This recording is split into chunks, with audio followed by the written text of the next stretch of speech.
अखिलेश यादव। टूटी चोर। आज से न्यूज 24 पे कोई नहीं जाएगा।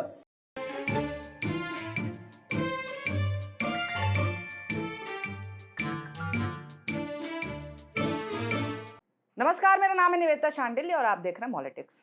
देश के एक राज्य की मुख्यमंत्री एक राज्य के एक्स सीएम को टोटी चोर बोलती हैं, मगर उन्हें करेक्ट करने की जगह एंकर खीसे निपोड़ते हुए नजर आते हैं। अखिलेश यादव। टूटी चोर। न्यूज 24 के एंकर मानक गुप्ता किस नेता को क्या कहेंगी एक शब्द में, ये पूछ रहे थे दिल्ली की सीएम रेखा गुप्ता से। अखिलेश यादव का नाम आते ही रेखा गुप्ता ने उन्हें टोटी चोर कहा। मानक गुप्ता को बतौर पत्रकार कुछ तो बोलना चाहिए था, मगर नहीं, उन्होंने अजीब सी आवाज निकाली जिसे हिस या ठिस कह सकते हैं।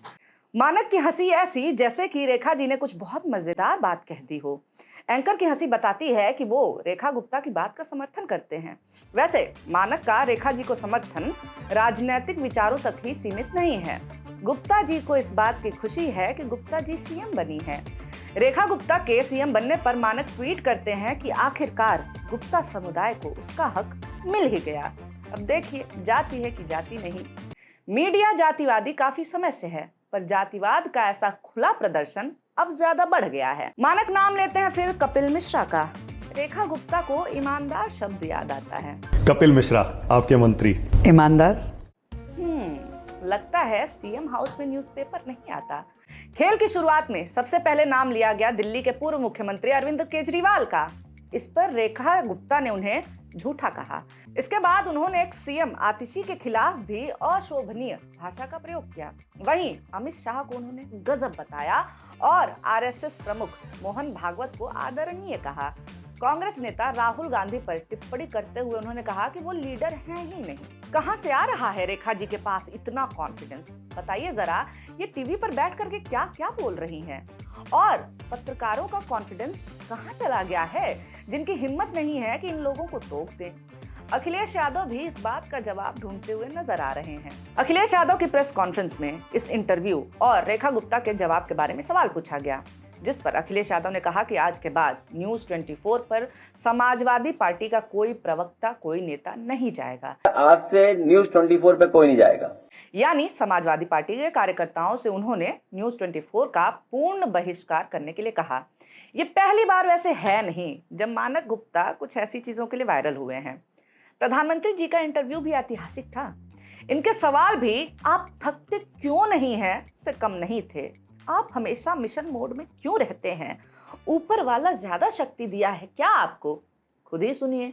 आप प्रधानमंत्री जी हमेशा एक मिशन मोड में क्यों रहते हैं? ऐसा लगता है कि जैसे आपको ये महसूस होता है कि काम बहुत ज्यादा है और आपके पास टाइम बहुत कम है। आपकी बात सही है। और क्या इसके लिए ऊपर वाला शक्ति भी और ज्यादा दे देता है क्या? जैसे सीएम के समय जब आप काम करते थे, उससे काम तो अब आपका बहुत बड़ा है, तो उतनी शक्ति भी देता है क्या? अखिलेश यादव ने न्यूज 24 के साथ साथ हिंदी हार्टलैंड के सबसे ज्यादा बिकने वाले अखबार, अरे जनता जिन्हें खरीदती है वो बिकने वाले अखबार दैनिक जागरण के पूर्ण बहिष्कार का भी ऐलान कर दिया। अपने सभी समाजवादी साथियों से कहूंगा, दैनिक जागरण को पढ़ना बंद कर दें आप। उन्होंने कहा कि दैनिक जागरण अखबार की खरीदारी सभी लोग बंद करें और इसको पढ़ना भी बंद करें। पूर्ण बहिष्कार। आएंगे हम दैनिक जागरण और इसकी करतूतों पर, मगर पहले संवैधानिक पोस्ट पर बैठी रेखा गुप्ता जी की बात कर लेते हैं। ढेर सारे ट्वीट्स ऐसे मिले हैं जिसमें रेखा गुप्ता को गालीबाज सीएम कहा गया है। आखिर क्यों? मैं बताती हूँ।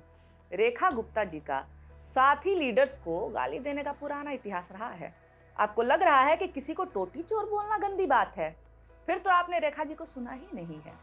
दिल्ली तेरे बाप की नहीं है जो तू यहाँ मुख्यमंत्री बनकर के बकवास कर रहा है। दिल्ली जनता की है और जनता ही तुझे माँ की कोख में वापस भिजवाएगी, कमीना कहीं का। ये बात कही थी रेखा गुप्ता जी ने किसके लिए? अरविंद केजरीवाल के लिए, जो कि उस समय मुख्यमंत्री थे दिल्ली के। केजरीवाल के साथ साथ रेखा गुप्ता उनकी मां पर भी घटिया कमेंट करते हुए नजर आती हैं। रेखा गुप्ता ने अरविंद केजरीवाल के जन्मदिन पर ट्वीट करके कहा कि केजरीवाल अपना जन्मदिन नहीं मनाता क्योंकि उन्होंने अपनी मां से घटना का वीडियो मांगा था जिसे वो दे ना सकी थी। मां के साथ साथ लोगों के बाप दादा पर भी जाने का शौक खूब है रेखा जी को। राहुल गांधी के लिए उन्होंने एक ट्वीट लिखा था। सवाल पूछा था कि जिसका दादा कब्र में है वो हिंदू कैसे? ऐसे कई ट्वीट्स हैं, सबका जिक्र नहीं करेंगे क्योंकि जरूरी भी नहीं है। मुख्यमंत्री बनने के बाद रेखा जी को पावर मिली और साथ ही मिला बड़ा प्लेटफॉर्म, जिसका नतीजा ये है कि इनकी सड़क छाप भाषा ट्विटर से निकल करके नेशनल टेलीविजन तक पहुंच गई है। अखिलेश यादव ने कहा है कि मीडिया जातिवादी है। पीडीए यानी पिछड़ा, दलित, अल्पसंख्यकों के साथ मीडिया ऐसा बर्ताव करता रहा है। अखिलेश यादव ने एक बयान में कहा कि दैनिक जागरण और न्यूज 24 जैसे मीडिया समूह पत्रकारिता के मूल्यों को ताक पर रखकर सत्ताधारी पार्टी के इशारे पर काम कर रहे हैं। ये लोग न केवल हिंदुत्व का प्रचार कर रहे हैं बल्कि मुसलमानों, समाजवादी पार्टी और कांग्रेस के खिलाफ एक सुनियोजित अभियान चला रहे हैं। मैं अपने सभी कार्यकर्ताओं और समर्थकों से अपील करता हूं कि दैनिक जागरण समूह से जुड़ी हर चीज का बहिष्कार करें और इसे ना पढ़ें। यानी कि अखिलेश ने पहले न्यूज 24 का बहिष्कार किया और उसके बाद से दैनिक जागरण को भी इसी लिस्ट में डाल दिया। इस बहिष्कार का वैसे असर हुआ है और खूब हुआ है। जगह जगह से दैनिक जागरण को जलाने की तस्वीरें आ रही हैं।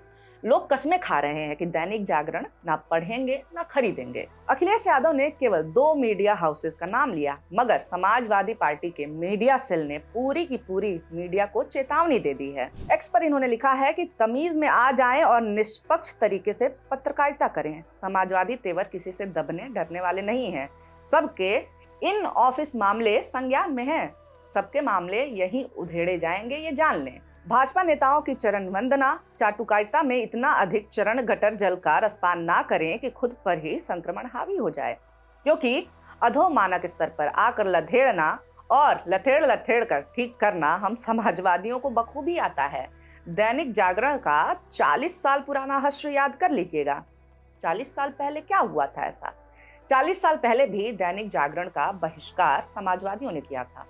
बाकी चैनल अब विपक्ष विरोधी बने हैं और सत्ता के पक्ष में बोलते हैं। दैनिक जागरण का ऐसा करने का इतिहास पुराना है। 1994 में दैनिक जागरण और एक और अखबार अमर उजाला के खिलाफ हल्ला बोल अभियान चलाया गया था। यह अभियान चलाया था समाजवादी पार्टी ने, जो उस समय सरकार में थी। पार्टी के लोग रैलियों में गए और मुख्यमंत्री मुलायम सिंह यादव ने इन दोनों अखबारों का बहिष्कार करने की अपील की, क्योंकि उनका कहना था कि ये अखबार आरक्षण के खिलाफ थे। अगले साल ये अखबार बहुजन समाज पार्टी के साथ भी विवाद में आ गए। 7 दिसंबर 1995 को दैनिक जागरण ने एक इंटरव्यू छापा, जिसमें एक पूर्व पार्टी सदस्य ने दावा किया था कि मायावती 12 साल के एक बच्चे की मां है, जो अवैध तरीके से पैदा हुआ था। इसके बाद पार्टी के लोग लखनऊ में अखबार के दफ्तरों के बाहर जमा हो गए थे। ये अखबार तब भी भारतीय जनता पार्टी का ही करीबी था। 1990 के दशक में नरेंद्र मोहन गुप्ता, जो अपने पिता पूरन चंद्र गुप्ता के बाद उनकी जगह पर आए थे दैनिक जागरण को संभालने के लिए, वो राज्यसभा के सदस्य थे। उन्हें भाजपा ने नामित किया था। उन्हें पार्टी के वरिष्ठ नेता आडवाणी राजनीति में लेकर के आए थे। दैनिक जागरण ने क्या क्या किया है, जब इसके बारे में जानेंगे तो हैरान रह जाएंगे। याद होगा आपको, कोविड में गंगा किनारे लाशों की तस्वीरें जब आई थी, हर एक इंसान जिसने देखा उसका दिल दहल गया। सबके दिमाग में आया कि ये क्या हो रहा है। दैनिक जागरण वालों के दिमाग में आया कि जिम्मेदारों को बचाना कैसे है, इन तस्वीरों को झूठा कैसे साबित कर सकते हैं। बहुत ही बेवकूफाना तरीके से दैनिक जागरण ने जिम्मेदार लोगों को, सरकार में बैठी पार्टी को बचाने की कोशिश की। अखबार ने कहा कि गंगा किनारे लाशें दफनाना तो परंपरा है। यकीन नहीं हो रहा तो ये देखिए, इस रिपोर्ट में लिखा गया है, यह है असलियत पिछले साल फैलाए गए उस झूठ की, जिसमें मान्यताओं, परंपराओं और मजबूरियों का उपहास उड़ाया गया। ऐसा झूठ जिसने तीखी बहस पैदा की, जिसने फोटो पुरस्कार दिलवाए, जिसने अज्ञानी विघ्न संतोषियों को हजारों रीट्वीट और लाइक दिलवाए, लेकिन जिस एजेंडे ने भारत को अंतर्राष्ट्रीय मंचों पर बदनाम करने में कोई कसर ना रखी। ये है एक राष्ट्रीय अखबार की भाषा। सामूहिक लाशें मिली और ये कह रहे हैं कि लोग सोशल मीडिया पर हल्ला मचा रहे हैं। इस रिपोर्ट को प्रमोट किसने किया पता है? भाजपा नेताओं ने, including Yogi Adityanath. Alt news वालों ने इनका फैक्ट चेक कर दिया तो दैनिक जागरण ने ऑल्ट न्यूज पर मानहानि का दावा ठोक दिया। ये मामला जान लिए ना, अब एक और फैक्ट जान लीजिए। इंडो एशियन न्यूज सर्विस ने 2019 में बताया था कि दैनिक जागरण को 2014 से 15, 2018 से 19 की अवधि में 100 करोड़ रुपए से अधिक के सरकारी विज्ञापन मिले। IANS के अनुसार दैनिक जागरण सरकारी विज्ञापन राजस्व का सबसे बड़ा प्राप्तकर्ता यानी रिसीवर था। फरवरी 2021 में न्यूज लॉन्ड्री ने बताया कि कैसे जागरण समूह ने यूपी सरकार की कृषि नीतियों के लिए एक कपटपूर्ण पीआर अभियान चलाया और इस प्रक्रिया से खुद को माला माल किया। सोचा बता दूं आपको ये मैं, ऐसे ही बता दिया। कठुआ की 7 साल की आसिफा आपको याद है, जिसका गैंगरेप किया गया और फिर हत्या कर दी गई। क्योंकि हत्यारों को भाजपा का समर्थन प्राप्त था तो अखबार ने साबित कर दिया कि रेप, कौन सा रेप तो हुआ ही नहीं था। हेडलाइन फरमान जैसा बनाया, कठुआ की बच्ची से नहीं हुआ था दुष्कर्म। जर्नलिस्टिक एथिक्स तो छोड़ ही दीजिए, इन्होंने तो इंसान होने के भी एथिक्स खत्म कर दिए हैं। मीडिया संस्थान केवल ये 2 ही नहीं, सब के सब बिना एक्सेप्शन पत्रकारिता की जगह पीआर कर रहे हैं। सरकारी विज्ञापन पाने के लिए दिन पर दिन गिरने का कंपटीशन ये मीडिया संस्थान आपस में कर रहे हैं। ऐसे में विपक्ष के नेताओं की नाराजगी तो जायज है। आपको क्या लगता है, मीडिया के इस बायकॉट का कुछ असर होगा, कोई सुधार आएगा, या फिर ये सब बेकार की मेहनत है? आपका जो जवाब है कमेंट करके हमें जरूर बता दें। वीडियो आपने अंत तक देखा हो, अच्छा लगा हो तो लाइक जरूर कर दें और ऐसी वीडियोस आपके सामने आते रहें। इसके लिए हमारे चैनल मॉलिटिक्स को सब्सक्राइब करना ना भूलें। वीडियो देखने के लिए बहुत शुक्रिया, बहुत धन्यवाद।